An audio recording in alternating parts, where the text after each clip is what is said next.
Tov, on va parler un petit peu Emuna au Bitachon comme Motzei Shabbat. Quelques minutes Emuna au Bitachon, Motzei Shabbat. Et donc nous allons parler un petit peu de Purim et comprendre. Il y a une phrase intéressante. On a dit au Chazonish, il n'est pas vrai.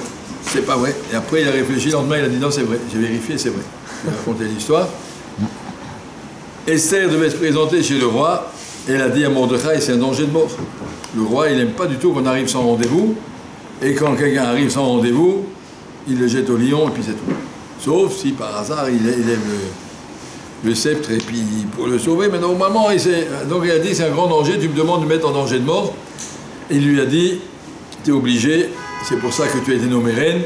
Kadosh Baruch Hu, tu n'as pas mis pour rien à cette place. Qu'en dirait que c'est pour ça. Vas-y. Tu es le seul qui peut rentrer chez le roi, essaye. Alors normalement, qu'est-ce qu'elle aurait dû faire? Elle a dit, tout le monde jeûne 3 jours. Là, il a bayom.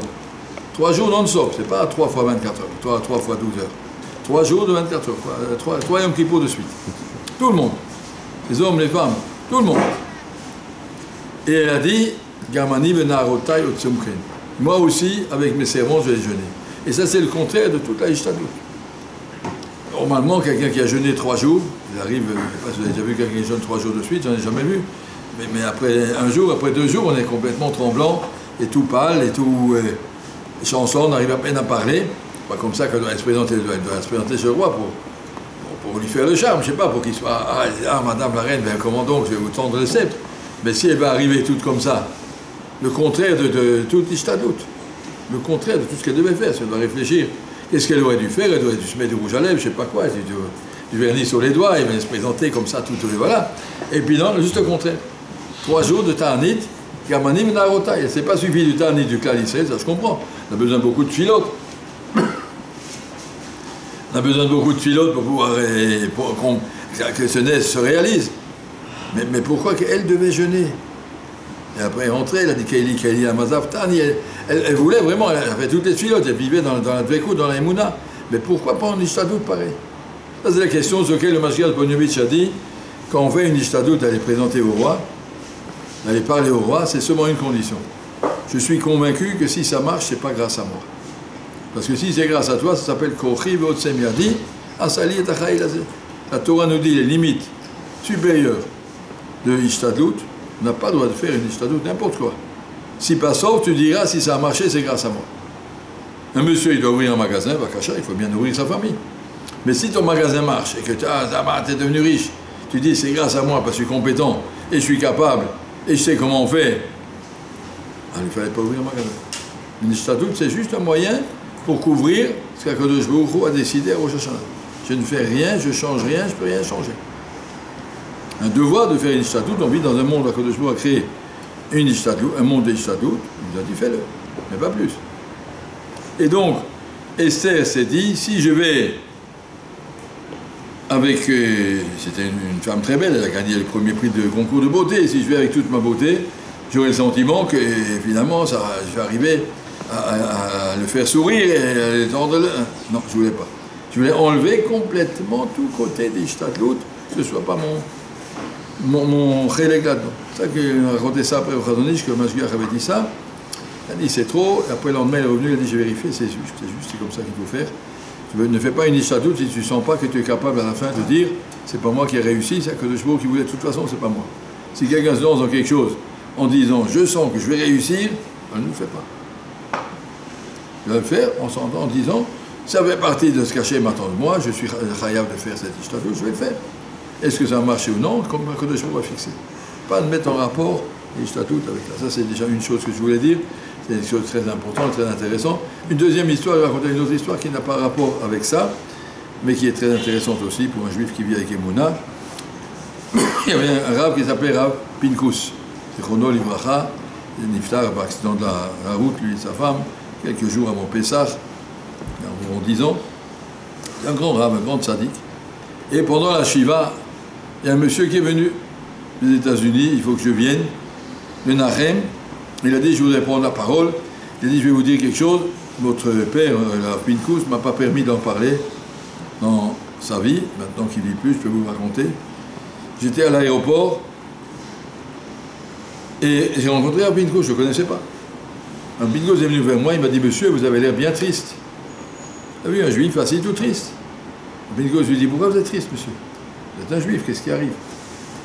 Il a dit, je suis venu en Israël, j'habite aux États-Unis, je suis venu en Israël pour essayer de convaincre un de mes 3 enfants ici, qui me donne un rein. Je suis en dialyse tout le temps, c'est très pénible, la vie, c'est plus une vie.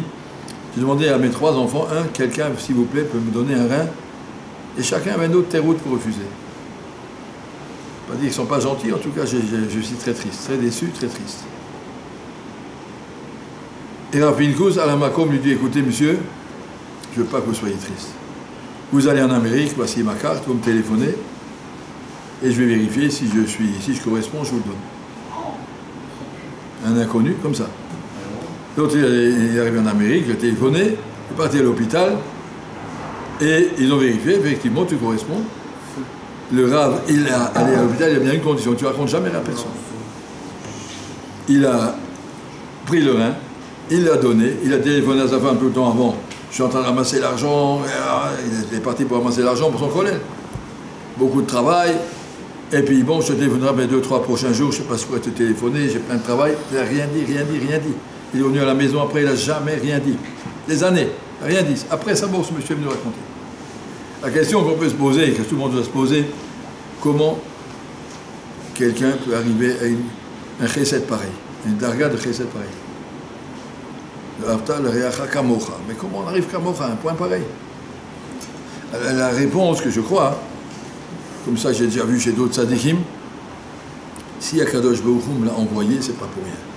Comment ça se fait que j'ai passé à côté de ce juif, tout triste? Hachem aurait pu le mettre à l'aéroport est grand, il aurait pu le mettre 2 mètres après, je n'aurais pas vu. Hachem me l'a mis devant moi. Hachem m'a envoyé une mitzvah. J'aurais pu dire, écoutez monsieur, je vous souhaite que tout ira bien, et puis voilà. Bonne chance, qu'est-ce que je peux faire pour vous? J'essaierai de parler à vos enfants, je ne sais pas, un truc sympa, mais pas. Oui, mais d'aller jusqu'au bout et mitnaï, que je sois les Shem Shamaï. Personne ne doit le savoir. Surtout pas le raconter. Raconter à sa femme, il ramasse de l'argent, et puis il était voilà, et après il a téléphoné, ouais, ça marche, je travaille, j'ai des rendez-vous, voilà, bon, c'est tout. Et puis, ça c'est vrai seulement si un juif il vit avec une émouna. Qu'Akadosh Baruch Hu envoie à chacun les missionnautes qui lui correspondent. Si Hachem me l'a mis sur ma route, c'est pas pour rien. Comme ça qu'un juif doit réfléchir, si on a une mitzvah qui se présente, elle présente justement à moi et pas à un autre, il ne faut pas dire pourquoi juste ça tombe sur moi. Je pourrais t'envoyer à toi. On peut refuser, je n'ai pas dit que tout le monde est à cette darga, mais Akadosh Baruch Hu envoie, j'ai déjà vu d'autres tzadikim au sein de des situations pareilles, que jamais j'aurais imaginé qu'on est chayav de chesed à ce niveau-là, mais j'ai vu qu'ils ont réagi comme ça, pareil. C'est des choses extraordinaires. Ça vient seulement par le corps de la émouna. Si Hachem me l'a envoyé, c'est qu'Hachem veut que je le fasse, sinon il ne m'aurait pas envoyé. Et s'il veut que je le fasse, je le fais, je suis là. C'est ça qu'on appelle Kamocha. Ça, c'est tout ça. Comment on vit, le Gaon de Vilna, il dit celui qui vit avec émouna et bitachon, il a résolu tous ses problèmes de Yirat Shamayim. Celui qui vit avec une émouna, il voit clairement que le jour où je ne germe pas, alors tu obéis, tu ne discutes plus. Bezat Hashem, Shavua Tov, et qu'on soit intelligent, se préparer pour Purim, c'est la fête de la Emouna. Shavua Tov.